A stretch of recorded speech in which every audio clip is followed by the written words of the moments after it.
انا حاطط فلوسي في البنك وديت فلوسي في السويس، قناة السويس الجديدة هيدونا 12%. ايه حرام. افتوا بقى، افتوا بقى واعملوا مشايخ بقى. ما المفتي قال حلال والشيخ الازهر، يعني كل العمم دي مش فاهمه وانتوا اللي فاهمين. طب افهم، وحد الله كده وافهم. الراجل هياخد منك 60 مليار يفحت بيهم قناه جديده، انت مش عارف هو عاوزها ليه اصلا. طيب سيبنا من صوابيه المشروع وخطأ المشروع. هو قال ان المشروع ده هنفضل شغالين فيه 3 سنين، يعني هيبتدي يدر ارباح في السنه ليه؟ الرابعه. ما تخافش، الرابعه مش، ما تقلقش قوي كده، ما تبقاش عندك هوس يعني. السنه ليه؟ الرابعه. فلغه العقل حضرتك تاخد ارباح امتى؟ في السنه الرابعه. طبعا انت ما بتنطقش عشان الكلام مش جاي على هواك، وديت الفلوس وخلاص ومستني الجرشنات. فانت الراجل هيشتغل 3 سنين، هيبتدي يدر ارباح في السنه الرابعه. فالمفروض بلغه العقل ان حضرتك لو مش نصاب تديني ارباح في السنه ليه؟ في السنه الرابعه. وبعدين الارباح ما تكونش محدده سلفا بنسبه في راس المال. يعني لو قلت لي انا هديك 100,000 تديني 20,000 كل سنه، حرام. ليه؟ وارد ان انا اخسر، وارد ان انا اكسب 20 بس يبقى انت خدت الفلوس وانا طلعت براءه، وارد ان انا اكسب 10 واحط من جيب 10 واديك زي ما بيحصل في البنك، وارد ان انا اكسب 100 يبقى انا العامل اخد 90,000 وانت صاحب تاخد 10، يبقى ظلمتك. امال الحلال ايه؟ اديك نسبه في الربح، اقول لك ليك نص الربح، ليك تلت الربح، ليك تلتين الربح، طالما اتفقنا وتراضينا خلاص. بس نص الايه؟ مش راس المال، نص ايه؟ الربح. الربح ده غيب لا يعلمه الا الله. كسبنا 10 انت 5 وانا 5، كسبنا 100 انت 50 وانا 50، ده حلال. هتاخد نص ايه؟ الربح. طب فين الربح في السنة الأولى؟ مفيش. في السنة الثانية؟ مفيش. في السنة الثالثة؟ مفيش. هتبتدي الأرباح إمتى؟ فلغة العقل والدين والشرع بتقول إن النسبة المحددة حرام شرعا، وإن حددت لي النسبة في الربح نص ربح أو ربع الربح لما أربح، والربح هيبتدي من السنة الرابعة، يبقى أولى وثانية وثالثة حرام. طب إيه اللي بيحصل يا مولانا؟ وده دين ولا مش دين؟ فيما أحدثك، وظيفتي أن أحدثك عن الحلال والحرام، وظيفتي أن أنبهك للحلال لتفعله وللحرام لتجتنبه. فإن كان الحرام الذي تأكله يوافق هوى عندك فهذا أمرك.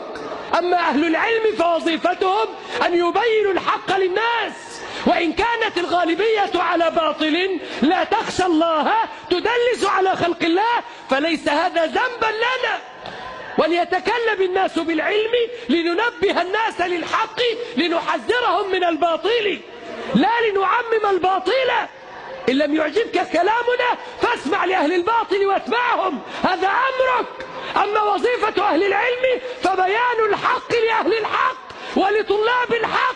من طلب الباطل فليرحل إليه، اسمه على نفسه. أما نحن آلينا على أنفسنا أن نبلغ خلق الله الحق الذي علمنا إياه الله.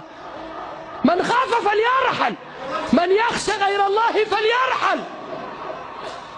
في دنيا الناس الذي يعطيك أرباحا مقدمة قبل أن يعمل نصاب، لم يعمل ويقول لك هذه نسبة أرباح، وفي السنة الثانية لم يعمل، هذا نصب. لكن هو سيعطيك من أين؟ سيعطيك من قناة السويس القديمة. قناة السويس ملك للدولة، أموالها ترحل إلى الفقراء والأرامل والأيتام والمساكين. حينما نعطي أصحاب 60 مليار أرباحا من قناة السويس القديمة التي أموالها لفقراء مصر ولأرامل مصر ولمحتاجي مصر، نأخذ أموال الفقراء نعطيه للأغنياء الذين أخرجوا 60 مليار. هي منظومة ظالمة غاشمة، الفقير يزداد فيها فقرا والغني يزداد فيها غنى، وتتسع الهوة ولا يرضاها إلا ظلمة الأغنياء. أما من يخشى خالق الأرض والسماء فإنه يخاف ذلك على نفسه وعلى عياله وعلى آخرته ومن دلس في هذا سيلقى الله.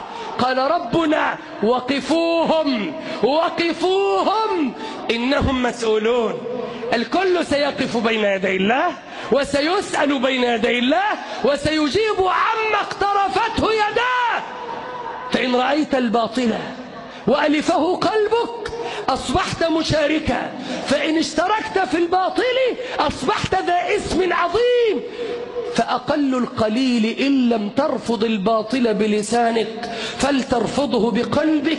إن لم تكن من قوال الحق فلا تكن من المطبلين لآل الباطل من الخلق. أقل القليل أن ترفض بقلبك، لا أن تشارك بمالك أو بجهدك أو بلسانك. تبرأ من كل ظلم، تبرأ من كل قتل، تبرأ من استباحة الأموال. فإن رسول الله قال صلى الله عليه وسلم: فإن دماءكم وأموالكم وأعراضكم عليكم حرام. ونبينا أخبر أنه إذا وقعت الخطيئة في الأرض كان من غاب عنها فرضيها كمن شهدها، ومن شهدها فرفضها كمن غاب عنها. وأصل الحديث عند أبي داود: من رفضها بقلبه كمن غاب عنها. لكن مصيبة ألا تكون مشاركا في اسم باللسان أو اليد ثم يكون رضا قلبك سببا للمشاركة وعظيم الجرم والإثم بين يدي الله عز وجل.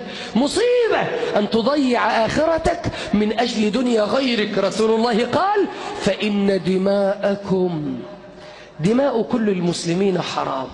على من؟ على كل المسلمين، لا تستباح إلا بواحدة من ثلاثة ذكرناها. دماء الجنود حرام، دماء الذين قتلوا في سيناء إن كانوا قتلوا في سيناء حرام، ودماء الذين يقتلون في الشوارع حرام، ودماء الذين يقتلون رافضين للظلم حرام، ودماء الذين قتلوا في الميادين حرام، ودماء الذين يقتلون في السجون حرام. لا تكن بعين واحدة. وأخبر عن الحرام بكل طوائفه وبكل أنواعه. نبرأ إلى الله ممن قتل أبناءنا وجنودنا في أي مكان بغير وجه حق، كما نبرأ إلى الله ممن قتل إخواننا في الشوارع وفي الميادين وفي الزنازين. نبرأ إلى الله من هذا وذاك. أما أن تكون شيخا فتخرج وتبرأ إلى الله ممن قتل الجنود وتسكت، لا.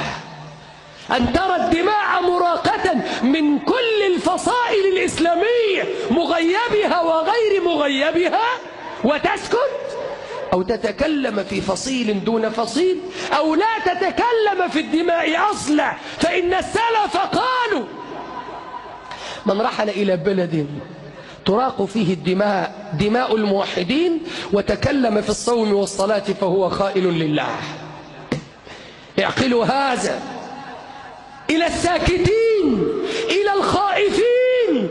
من رأى دماء المسلمين مراقة وسكت، أو تكلم في الصلاة والزكاة وترك دماء خلق الله مستباحة من الجهلة من خلق الله أو من الظلمة من خلق الله، وتكلم في غير هذا، في فقه الأولويات وفقه الواقع وفقه اللحظة، فهو خائن.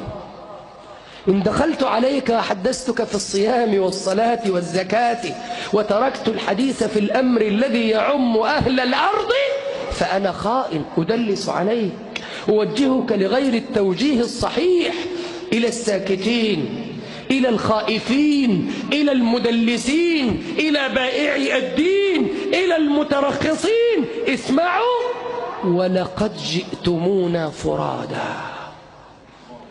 لن تلقى الله بحرسك ولا بوزارتك ولا بمحافظتك ولا بمشيختك ولا ولا ولا ولقد جئتمونا فرادا كما خلقناكم أول مرة.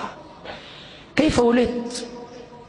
أعظم العظماء أظلم الظلمة. أخبروني عن رجل نزل من بطن أمه والحرس كانوا معه فخرجوا معه. أخبروني. ولقد جئتمونا فرادا كما خلقناكم أول مرة. بس. وتركتم ممتلكاتكم، لا، ما كنت تملك شيئا، إنما الملك هو الله والجبار هو الله. وتركتم ما خولناكم وراء ظهوركم، لا معك 3 سبعات ولا 5 خمسات ولا حرس ولا وزارة ولا محافظة ولا مشيخة، معك عملك وما قدمت يداك ولسانك. وتركتم ما خولناكم وراء ظهوركم. أعدوا لهذا اليوم عدته وقفوهم إنهم مسؤولون.